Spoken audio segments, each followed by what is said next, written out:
علی بھائی اگلا سوال ہے، کیا حضرت عمرو بن عاص رضی اللہ عنہ کا رضی اللہ اپنی تعالیٰ موت کے وقت دیوار کی طرف منہ کر کے رونا اس بات کی دلیل نہیں ہے کہ انہوں نے سیدنا علی رضی اللہ عنہ کے رضی ساتھ اللہ کی گئی تعالیٰ عنہ۔ زیادتیوں سے اعلانیہ توبہ اور رجوع فرما لیا تھا؟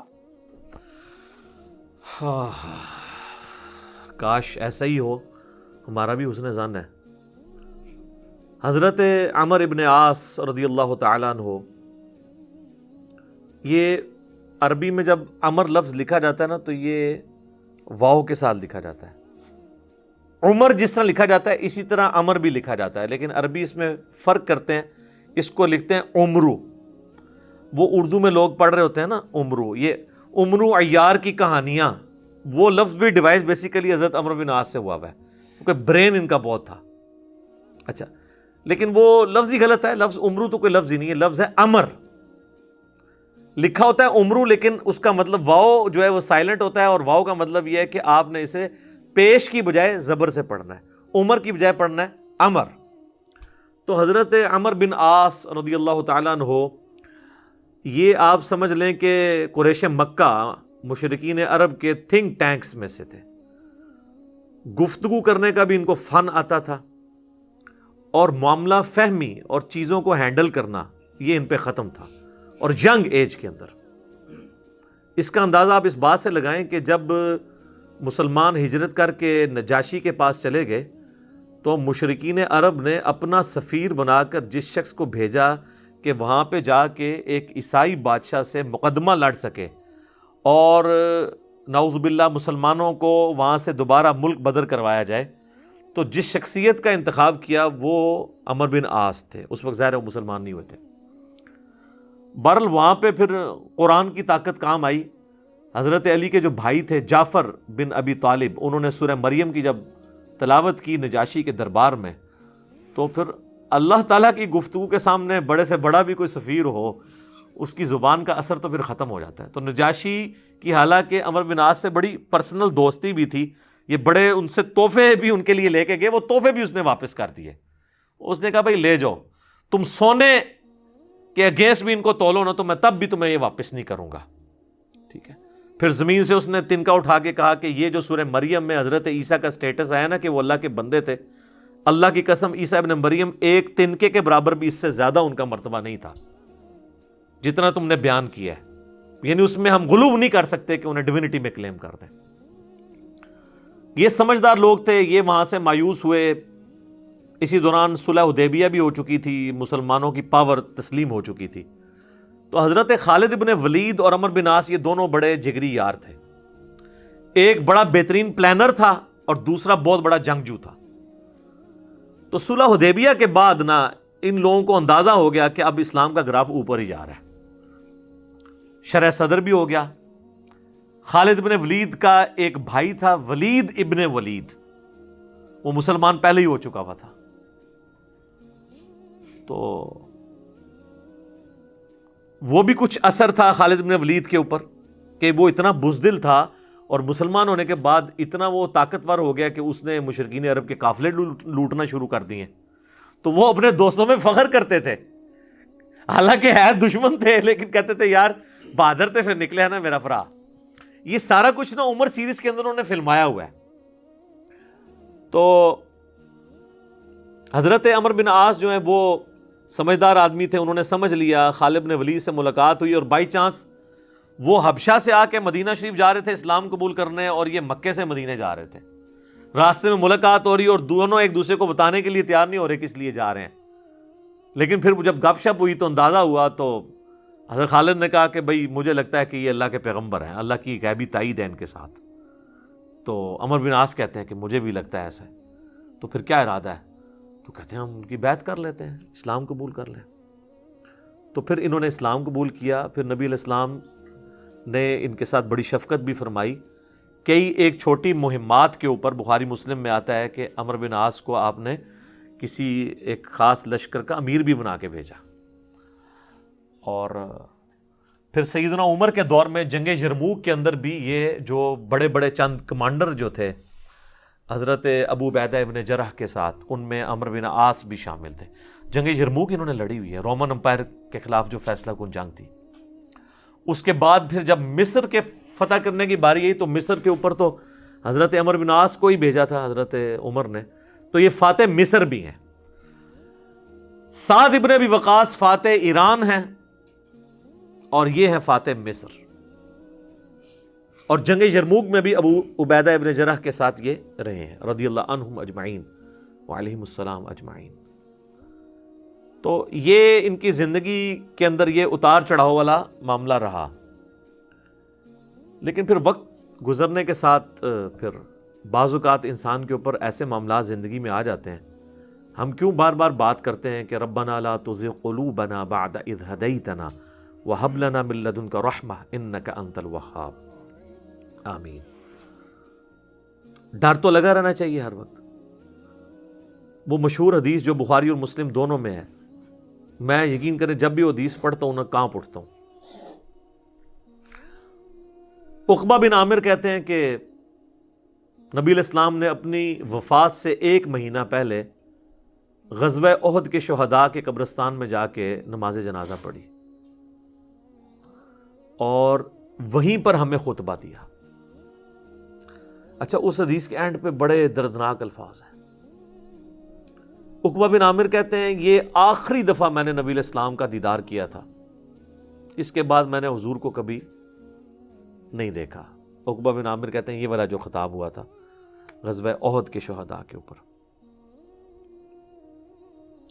تو اس میں آپ علیہ السلام نے فرمایا کہ دیکھو مجھے اپنے بعد تم سے یہ خطرہ نہیں ہے کہ تم شرک میں مبتلا ہو جاؤ، مگر مجھے ڈر ہے کہ تم دنیا کے مال میں پھنس جاؤ گے، پھر ایک دوسرے کو قتل کرو گے جس طرح اگلی قوموں نے کیا، اور تم بھی تباہ و برباد ہو جاؤ گے جس طرح اگلے۔ یہ پچھلے دنوں میری ایک ویڈیو بھی ریکارڈ ہوئی ہے، مجھے تم سے شرک کا خدشہ نہیں، یہ حصہ نکالا ہوا ہے اس میں سے۔ سر اس حدیث میں جو سوز و گداز تھا وہ آپ کو سمجھ ہی نہیں آیا وہ کیا تھا؟ بخاری مسلم کے الفاظ ہیں، عقبہ بن عامر کہتے ہیں رسول اللہ ہم سے یوں گفتگو کر رہے تھے جس طرح آپ مردوں اور زندوں دونوں کو الوداع کہہ رہے ہیں، اور آپ فرمایا کہ میں اس وقت بھی اپنا حوض کوثر سامنے دیکھ رہا ہوں، یعنی اللہ تعالیٰ نے آپ کو وہ سب کچھ سامنے دکھا دیا، اور میں تمہارا پیش رو ہوں، میں آگے جا رہا ہوں، تم نے میرے پیچھے آنا ہے۔ آپ ڈرا رہے تھے، تو اور وہی ہوا کہ نبی الاسلام کی وفات کے بعد پھر دنیا کی محبت کے غلبے کی وجہ سے بنو امیہ نے جو کام کیے، اور پھر جنگ جمل، صفین اور نہروان، یہ ایک دردناک چیز ہے۔ یوٹیوب پہ میری کئی ایک ویڈیوز اس کے اوپر ریکارڈنگ ہے۔ اس حدیث میں بہرحال یہ آپ چیز نوٹ کریں کہ نبی علیہ السلام نے یہ خطبہ مسجد نبوی میں دینے کی بجائے قبرستان میں کیوں دیا ہے؟ اس کی 2 ریزنز تھی۔ اس لیے کہ وہ قبرستان تھا غزوہ احد کے میدان میں، جہاں پر ایک واضح فتح مال غنیمت سمیٹنے کی وجہ سے شکست میں بدل گئی تھی، حالانکہ رسول اللہ موجود تھے، لیکن دنیا کی محبت کے تھوڑے سے غلبے نے رسول اللہ کی موجودگی کی بھی پرواہ نہیں کی اللہ نے، اور فتح کو شکست میں بدل دیا۔ تو آج تو رسول اللہ موجود بھی نہیں ہے، ہمیں آپ کی دعاؤں کا بھی وہ حصہ نہیں ہے جو صحابہ کو نصیب تھا صلی اللہ علیہ وآلہ وسلم رضی اللہ عنہم اجمعین۔ اور دوسرا نبی علیہ السلام یہ میسج دینا چاہ رہے تھے کہ غزوہ احد میں وہ لوگ اس قبرستان میں دفن ہیں جنہوں نے محنتیں کی ہیں، اور پھل ملنے سے پہلے ہی وہ اسی فقر کی زندگی میں دنیا سے چلے گئے۔ حضرت حمزہ ابن عبد المطلب نے تو اسلام کا گولڈن پیریڈ نہیں دیکھا نا، ان تو قربانیاں دی ہیں نا۔ آپ اس سے اندازہ لگائیں، یہ میرا اجتہاد ہے اور یہ درست ہے کہ اگر رسول اللہ کی وفات کے وقت حضرت حمزہ زندہ ہوتے تو پہلے خلیفہ وہ بنتے، کیونکہ غزوہ بدر اور احد کے اندر نبی علیہ السلام نے آرمی چیف ان کو بنایا تھا، ابو بکر، عمر، عثمان و علی ان کے انڈر تھے۔ تو حمزہ بن عبد المطلب تو شہید ہوئے احد میں، ان کی لاش کا مسئلہ ہوا۔ نبی علیہ السلام نے یہ بھی میسج دیا کہ یہاں پہ، اور پھر وہاں تو اتنی دردناک حدیثیں ہیں بخاری مسلم میں کہ کفن کے لیے بھی کپڑا نہیں تھا، سر چھپاتے تھے تو پاؤں ننگے ہو جاتے تھے کہ یہ صاحب کے، پھر گھاس ڈال کے ایک قبر میں کئی کی مردے دفنائے گئے۔ تو نبی اسلام یہ بھی میسج دے رہے تھے، کیونکہ آپ کو تو اللہ نے دکھا دیا نا۔ اسی حدیث بخاری مسلم میں آتا ہے کہ اللہ تعالیٰ نے زمین کے خزانوں کی چابیاں مجھے دے دی ہیں، جو بریلوی کہتے ہیں کہ حضور ہی سب کچھ بانٹ رہے ہیں، خدا کا نام ہے۔ اور میرے بھائی وہ بخاری مسلم میں باقی حدیث میں موجود ہے، وہ زمین کے خزانے رومن اور پرشین امپائر کے خزانے ہیں جو صحابہ نے فتح کرنے تھے، بیت المال میں آ کے جمع ہونے تھے۔ یہ تھا اس سے مراد کہ مجھے اللہ تعالیٰ نے عطا فرمائی ہے, مجھے اللہ تعالیٰ نے دکھا دیا ہے کہ میری امت کہاں تک پہنچے گی. وہ کئی ایک احادیث ہیں, آپ کو مشکات کی نا 30 جلد میں نبی علیہ السلام کے فضائل کے چیپٹر میں وہ مل جائیں گی. کئی لوگ ہمیں ای میل بھی کر رہے ہوتے ہیں یہ حضور کو جو چابیاں دی گئی ہیں تو پھر آپ جس کے پاس چابی ہے اس سے ہی مانگنا چاہیے. وہ یہ تھا, ٹھیک ہے, کہ وہ رومن اور پرشین امپائر کے خزانے مسلمانوں کو ملے. تو بہرحال اسی کی ایگزیکیوشن بعد میں ہوئی ہے, اور حضرت عمرو بن عاص بھی اس, یعنی آپ سمجھ لیں سسٹم کا کسی درجے تک حصہ بنے. اور یہ میں ان پہ کوئی فتویٰ نہیں لگا رہا, وہ خود مانتے تھے کہ میرے ساتھ ایسا معاملہ ہوا. مجھے حضرت عمرو بن عاص سے یہ چیز یاد آئی. بڑی رکت انگیز حدیث ہے جس میں ان کے قبول اسلام کا واقعہ بھی ہے. صحیح مسلم میں کتاب الایمان چیپٹر میں شروع ہی میں 321 نمبر حدیث ہے انٹرنیشنل نمبر کے مطابق. اور میرے یہ جو کربلا والا ریسرچ پیپر جس میں میں نے 200 احادیث جمع کی ہیں, اس کے اندر بھی آپ کو مل جائے گی. جنگ صفین کے حوالے سے میں وہ حدیثیں لے کے آیا ہوں. صحیح مسلم میں 321 نمبر. حضرت عمرو بن عاص کی موت کا وقت جب قریب آتا ہے تو وہ دیوار کی طرف منہ کر کے رونا شروع کر دیتے ہیں. سر موت کے وقت انسان کو پھر اپنی زندگی میں کی ہوئی غلطیاں یاد آ جاتی ہیں. تو ان کا بیٹا ان کو تسلی دیتے ہوئے کہتا ہے کہ ابا جان, آپ تو نبی علیہ السلام کے قریبی ساتھیوں میں سے تھے,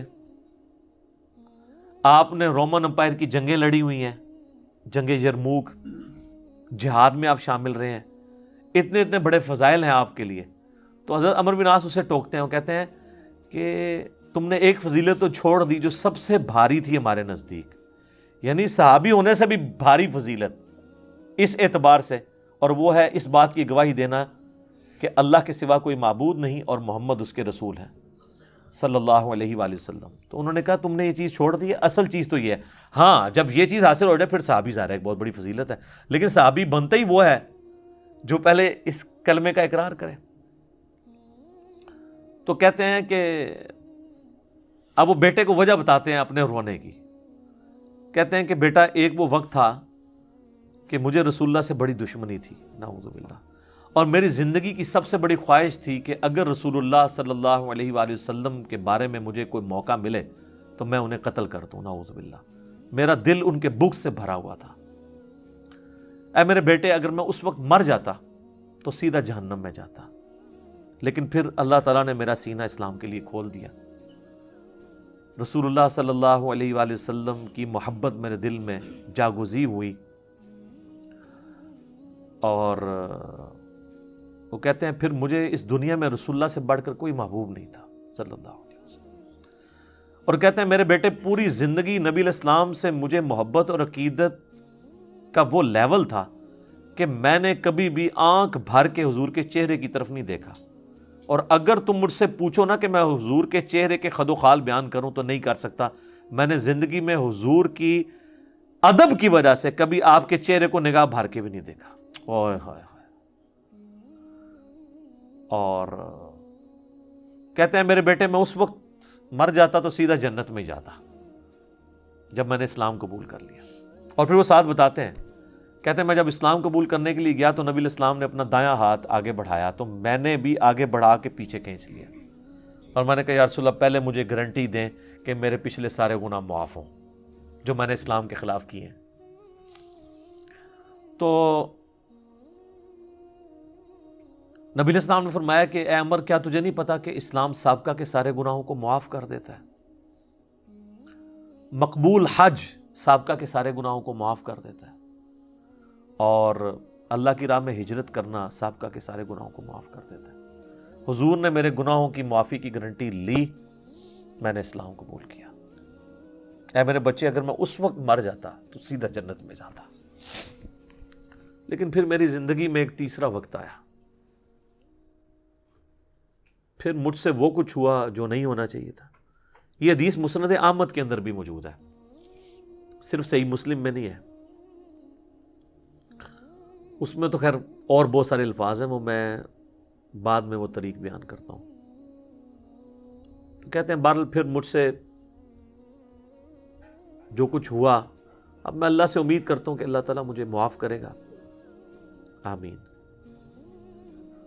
جب میں مر جاؤں تو میری قبر کے ساتھ، میری لاش کے ساتھ، میت کے ساتھ کوئی آگ نہیں ساتھ لے کر جانی، اور نہ کوئی نوحہ کرنے والی عورت ساتھ لے کے جانی ہے، اور مجھے دفنانے کے بعد میری قبر کے اوپر پانی چھڑک دینا، جس طرح نبی علیہ السلام کی سنت ہے کہ آپ دفنانے کے بعد پانی چھڑکتے تھے، اور اس کے بعد میری قبر پہ اتنی دیر موجود رہنا جتنی دیر ایک اونٹ کو نہر کر کے اس کا گوشت تقسیم کیا جاتا ہے، یعنی کم از کم 2 گھنٹے تک، تاکہ میں اپنی قبر سے مانوس ہوں اور دیکھو میں اللہ کے بھیجے ہوئے فرشتوں کو پھر کیا جواب دیتا ہوں۔ یعنی اس سے حضرت عمرو بن عاص نے یہ بھی عقیدہ دیا کہ اسی زمینی قبر کے اندر حساب و کتاب ہوتا ہے، لیکن اس کو کوئی دیکھ نہیں سکتا، یعنی اگر ایگزیکٹ آپ کیمرہ فٹ کر دیں تو یہ جو کیپٹن عثمانی برزخی گروپ جو لوگ کہتے ہیں نا وہ کہیں اور قبر ہوتی ہے، تو حضرت عمرو بن عاص کا یہ عقیدہ نہیں تھا۔ یہ حدیث ان کے گلے کا کانٹا ہے، جب وہ ہم پیش کرتے ہیں وہ کہتے ہیں عمرو بن عاص کا تو ذہنی توازن آخری وقت میں بگڑا ہوا تھا، وہ تو بہکی بہکی باتیں کر رہے تھے، کیونکہ ان کے لیے تو وہ جو بھی باتیں حضرت علی کی فیور میں جائیں وہ بہکی بہکی ان کو لگتی ہیں نا۔ میں کہتا ہوں ان کا دماغ جتنا موت کے وقت کام کیا ہے نا پہلے نہیں کیا تھا، کیونکہ وہ تو اس وقت ہی ان کو احساس ہوا ہے۔ اس طرح کو پوری اپنی لائف سٹوری سناتا ہے جس کا دماغ چلا ہوا ہو، کدھر سے شروع ہے اور کدھر تک پہنچا ہے۔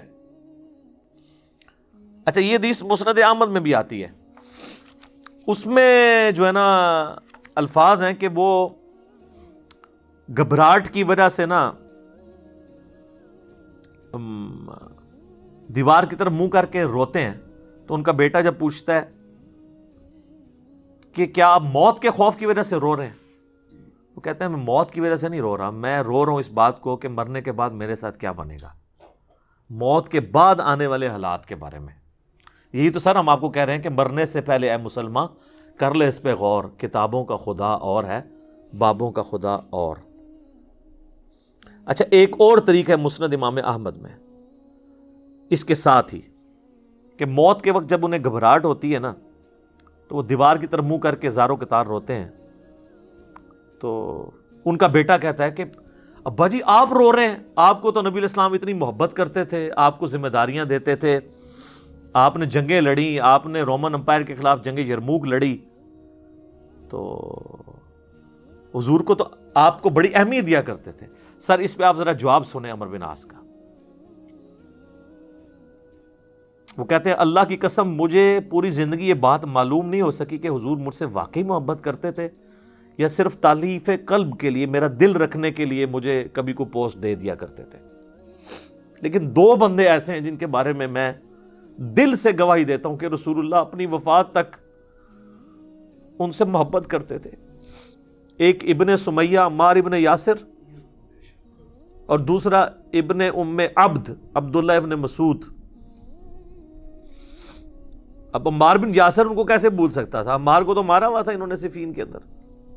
تو وہ کہہ رہے ہیں کہ حضور مجھ سے محبت کرتے تھے نا، تو مجھے نہیں لگتا کہ وہ اندر سے کرتے تھے یا میرا دل رکھنے کے لیے، بعض اوقات بندہ کسی کو ابلائج بھی کر دیتا ہے نا تعریف قلب کے لیے، لیکن 2 بندے ایسے تھے میں کہتا ہوں کہ حضور واقعی ان سے محبت کرتے تھے، ابن سمیہ اور ابن ام عبد۔ پھر عبداللہ بن مسعود کے بارے میں اور عمار بن یاسر کے بارے میں جب انہوں نے یہ بات کی نا تو ان کا بیٹا کہتا ہے کہ پھر انہوں نے دیوار کی طرف منہ کر لیا اور زاروں کے تار رونا شروع کر دیا، اور پھر ساتھ ساتھ یہ بول رہے تھے کہ اے اللہ تو نے ہمیں جن باتوں کا حکم دیا ہم نے وہ کام چھوڑ دیے، اور تو نے ہمیں جن چیزوں سے منع کیا تھا ہم وہ کام کرتے رہے، اب تیری مغفرت کے سوا کوئی چارہ نہیں ہے۔ اور پھر ان کا بیٹا کہتا ہے کہ بس یہی جملے وہ پڑھتے رہے کہ ان کی روح پرواز کر گئی۔ آخری ان کا کلام یہی تھا کہ اللہ جو جن کاموں سے تو نے روکا وہ ہم کرتے رہے، اور جن چیزوں کا تو نے حکم دیا ہم اس کی مخالفت کرتے رہے، تیری مغفرت کے سوا اب کوئی چارہ نہیں ہے۔ تو اسی حدیث میں الفاظ ہیں کہ وہ جو میں نے بتایا مسند احمد والی جو حدیث ہے کہ میری زندگی میں جو 3 پیریڈ آئے اس میں انہوں نے پھر تیسرا کہا کہ پھر میں حکومتی معاملات میں، بادشاہت کے معاملات میں پڑ گیا۔ صحیح مسلم میں تو ایمبیگوس الفاظ سے، مسند احمد والے طریق میں ہے کہ میں بادشاہت سے جا ملا، یعنی وہ ملوکیت والا وہ جو معاملہ تھا وہ اسی کو ہی رو رہے تھے۔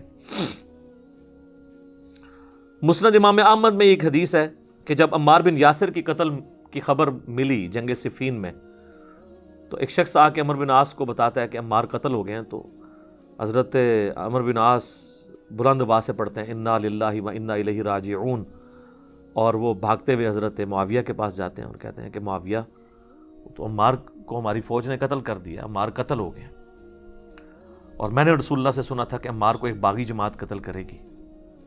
تو حضرت معاویہ بجائے یہ کہ رجوع کرنے کے، عمر بن عاص کو کہتے ہیں کہ تو اونٹ کی طرح اپنے پیشاب میں پھسلتا ہے، یعنی تجھے خود یہ اس حدیث کا پتہ ہے اور تو خام خواہ اس کا چرچا کر کے لوگوں کو بتانا چاہ رہا ہے کہ علی حق پہ ہے اور ہم نہ حق ہیں۔ ٹھیک ہے، تو ہم نے اس کو مارا ہے، اس کو تو علی نے مارا ہے، نہ علی لاتا اس کو اور نہ وہ جنگ کے اندر قتل ہوتا ہے، یہ تو علی نے لا کے ہمارے نیزوں کے آگے اسے پھینکا ہے، نعوذ باللہ۔ اتنی باطل تعویل کی۔ اور المستدرک الحاکم میں اور باقی کتابوں میں حدیث کی ملتا ہے کہ جب حضرت علی کو اس کی خبر ملی نا، تو انہوں نے کہا کہ پھر معاویہ یہ کہنا چاہتا ہے کہ حمزہ کا قاتل رسول اللہ تھے، کہ نہ وہ جنگ احد میں ساتھ لے کے آتے، نہ حمزہ قتل ہوتا۔ تو جو شخص جس کی فیور میں قتل ہو رہا ہوتا ہے وہ تو اس کا قاتل نہیں ہوتا، مخالف ہی قاتل ہوتا ہے۔ تو پھر مسند احمد میں ایک اور حدیث ہے کہ عمار کے قتل ہونے کی جب خبر پہنچتی ہے نا، تو حضرت عمر بن عاص کہتے ہیں کہ میں نے خود رسول اللہ سے سنا تھا کہ عمار کو باغی جماعت قتل کرے گی اور عمار کا قاتل اور مال لوٹنے والا آگ میں ہے۔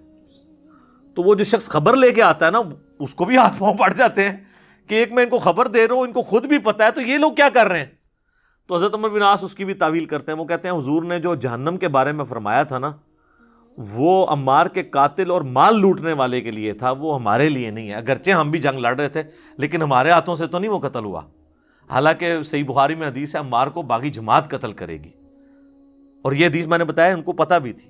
جماعت کے بارے میں الگ سے، میں نہیں کہتا دوزخ میں جائے گی، اللہ اور بندے کا معاملہ ہے۔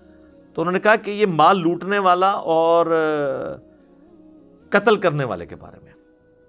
اب مسند احمد میں موجود ہے کہ وہ صحابی صلح حدیبیہ کا صحابی تھا، ابو الغادیہ، جس نے عمار کو قتل کیا تھا، اور پوری زندگی پہ پھر وہ روتے تھے مجھ سے یہ کیا کام ہوا۔ تو اس پہ خیر ابن حجر اسقلانی نے بڑی کوشش کی ہے، انہوں نے بحث کی ہے کہ نہیں، صلح حدیبیہ کی فضیلت اسے کور کر لے گی، امید ہے کہ وہ جنت میں ہی جائے گا، جہنم میں پھیرا لگائے بغیر۔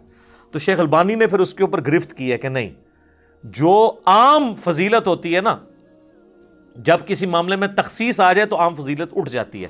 جب حضور نے فرما دیا نا کہ مار کا قاتل اور مال لوٹنے والا جہنم میں ہے، تو اب یہ ایک تخصیص آ گئی ہے۔ جب تخصیص آ جائے نا تو حکم عام اٹھ جاتا ہے اس شخص کے لیے، لہٰذا آپ یہ تعویل نہ کریں۔ شیخ البانی یعنی انہوں نے حق گوئی کا مظاہرہ کیا۔ بہرحال یہ اللہ اور بندے کا معاملہ ہے، ہم کوئی کسی کی آخرت کا فیصلہ نہیں کرتے۔ بہرحال یہ حقیقت ہے کہ حضرت علی اپنی وفات تک ان لوگوں سے ناراض رہے ہیں۔ المصنف ابن ابی شیبہ میں موجود ہے، تابعی کہتے ہیں ہم نے حضرت علی کے پیچھے نماز میں قنوت نازلہ پڑھی ہے۔ حضرت علی قنوت نازلہ میں پڑھتے تھے اللہم علیک بمعاویۃ و اشیاعہ و عمر بن عاص و اشیاعہ و ابا سلمی و اشیاعہ، اس میں عمر بن عاص کا بھی نام ہے۔ اے اللہ معاویہ کے شیعہ اور معاویہ اور اس کے شیعہ کو برباد کر، عمر بن عاص اور ان کے شیعہ کو برباد کر۔ یہ حضرت علی قنوت نازلہ پڑھا کرتے تھے۔ اچھا انہوں نے اردو میں ترجمہ کیا ہے اے اللہ معاویہ اور اس کے شیعہ کو سنبھال لے۔ اب کیسا لفظ استعمال، لفظ آتا ہے نپٹ لے، وہ اب وہ کہیں گے سنبھال مطلب ہے کہ انہوں نے سام، تو وہ تعویل کریں گے۔ تو میں نے اس لیے ترجمہ کیا تباہ و برباد کر، کیونکہ یہ علیکہ کے ساتھ جب بات کی جاتی ہے نا، تو یہ آپ قنوت نازلہ پڑھ رہے ہوتے ہیں نا یہود و نصارہ کے اوپر بھی، تو اس میں بھی اللہم علیکہ یہ تو نہیں تھا ان کو سنبھال لے، سنبھال لیتے سانو یا اللہ سانو سنبھال لینا تھے یار۔ تو وہ ترجمہ ایسا کرتے ہیں کہ وہ اس کو نا بدل دیتے ہیں۔ بہرحال آج کی ڈیٹ میں ہم تو یہی کہیں گے کہ حضرت عمر بن عاص رضی اللہ تعالیٰ عنہ کا موت کے وقت رونا اور اللہ کی طرف رجوع لانا، اللہ تعالیٰ ان کی غلطیوں کا کفارہ اس کو بنائے۔ باقی انشاءاللہ تعالیٰ ایک تو چیز ہے، حضرت عمر بن عاص کے لیے مجھے مولا علی سے ایک گارنٹی مل گئی ہے، مصنف ابن ابی شیبہ میں موجود ہے کہ اہل صفین کے بارے میں جب مولا علی سے پوچھا گیا تو انہوں نے کہا کہ میں امید کرتا ہوں کہ میری طرف سے شہید ہونے والے تو جنتی ہیں ہی ہیں، میرے مخالفین بھی جنتی ہیں. پھر قیامت والے دن اللہ کی بارگاہ میں معاملہ میرے اور معاویہ کے درمیان طے ہوگا. تو میرے خیال ہے حضرت عمرو بن عاص کو مولا علی نے پھر قنوت نازلہ کے بعد یہ فرما کے نکال دیا. اور آپ دیکھ لیں وہ روئے بھی بہت ہیں آخری وقت میں. میں ویسے جب بھی یہ حدیث پڑھتا ہوں نا پھر عمرو بن عاص کے لیے میرا دل نرم ہو جاتا ہے. خیر وہ یہ ایک دردناک چیز ہے تحکیم کے اوپر. یہ جو جنگ بندی ہوئی اور اس میں پھر وہ 2 بندے نامینیٹ ہوئے.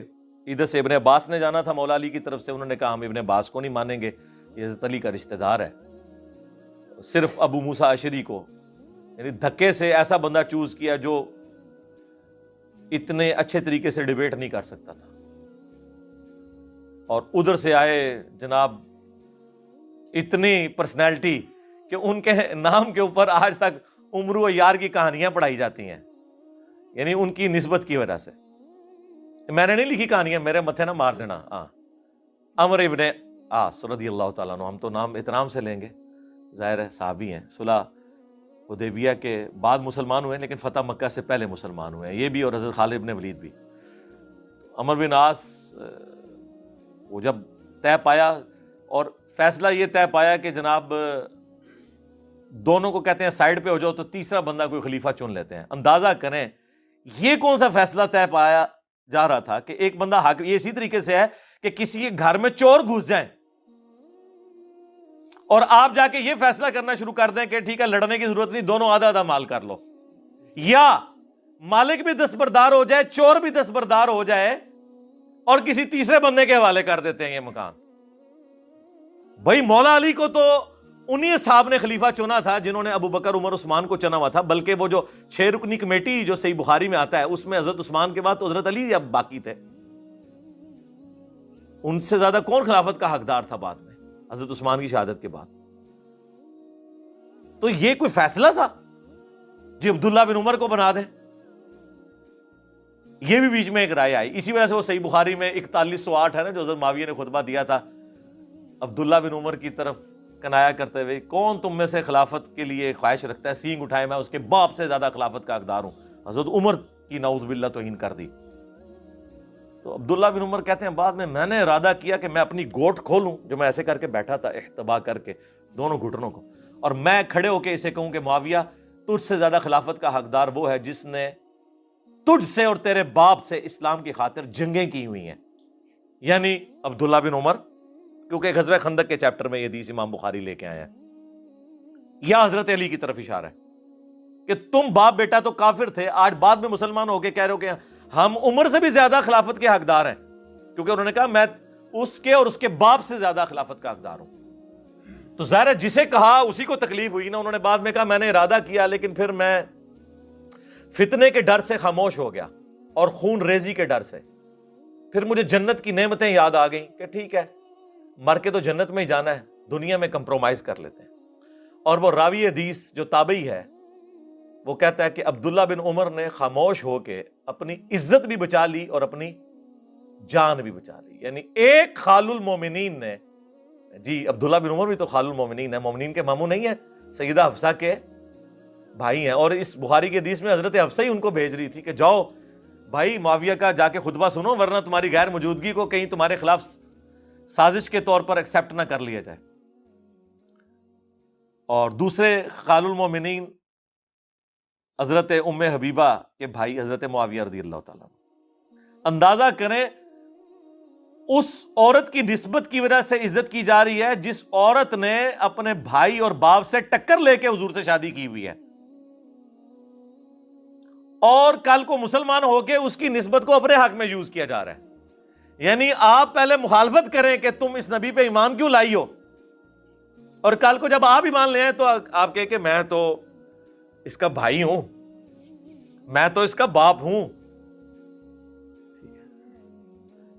خیر وہ تحکیم کے اس موقع کے اوپر, یہ بھی تحکیم کے بعد کا واقعہ ہے جو یہ میں بخاری 4108 بیان کر رہا ہوں. باقی آپ میرا کربلا والا ریسرچ پیپر پڑھیں تو الحمدللہ ہر چیز آپ کو کلیئر ہو جائے گی.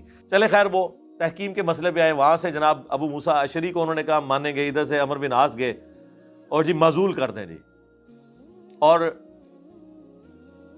عمرو بن عاص نے کہا کہ سب سے پہلے ابو موسیٰ اشعری سے کہا کہ تم کھڑے ہو کے اناؤنسمنٹ کرو کہ میں علی کو معزول کرتا ہوں اور معاویہ کو بھی معزول کرتا ہوں، پھر میں کھڑے ہو کے اناؤنسمنٹ کروں گا کہ میں معاویہ کو معزول کرتا ہوں اور علی کو بھی کرتا ہوں، کوئی اور بندہ چنیں گے۔ لیکن رزلٹ کیا نکلا؟ ابو موسیٰ اشعری جو ہیں وہ تو ممبر پہ چڑھ کے انہوں نے یہ بات کر دی، ہمارے نزدیک تو بالکل غلط فیصلہ تھا۔ عمرو بن عاص جب چڑھے انہوں نے کہا کہ دیکھو اس نے تو علی کو بھی معزول کر دیا اور معاویہ کو معزول کیا، میں معاویہ کو بحال کرتا ہوں، اسے خلیفۃ المسلمین بناتا ہوں اور علی کو معزول کرتا ہوں، ایک صوبے کے گورنر کو خلیفۃ المسلمین بناتا ہوں، یعنی ان کہتے ہیں وہ کھلونے دی تھان دیتی تے منجی ڈا کے بہ گئے۔ تو ابو موسیٰ اشعری جو ہے انہوں نے، ان کو پھر غصہ آیا کہ یہ تو کمرے کے اندر کیا کمٹمنٹ کر کے آیا تھا، تو انہوں نے کہا کہ تو جو ہے نا تیری مثال کتے کی مثال ہے اے عمر، یہ انہوں نے کہا، میں نے نہیں کہا، تو انہوں نے کہا تیری مثال گدھے کی مثال ہے، ٹھیک ہے۔ خیر اسی کے اوپر وہ چپکلش ہوئی، معاملہ یہیں پہ ختم ہو گیا، پھر حضرت علی واپس چلے گئے، ابھی صفین پارٹ 2 ہونا تھا لیکن خوارج نے حضرت علی کو شہید کر دیا۔ اس کے بعد پھر ابو موسیٰ اشعری پوری زندگی حضرت علی کے سامنے نہیں کبھی آئے، شرمندگی کے مارے جو کچھ ایکٹیویٹی پرفارم ہوئی۔ اسی وجہ سے شیعہ جو ہیں ابو موسیٰ اشعری کو برا کہتے ہیں۔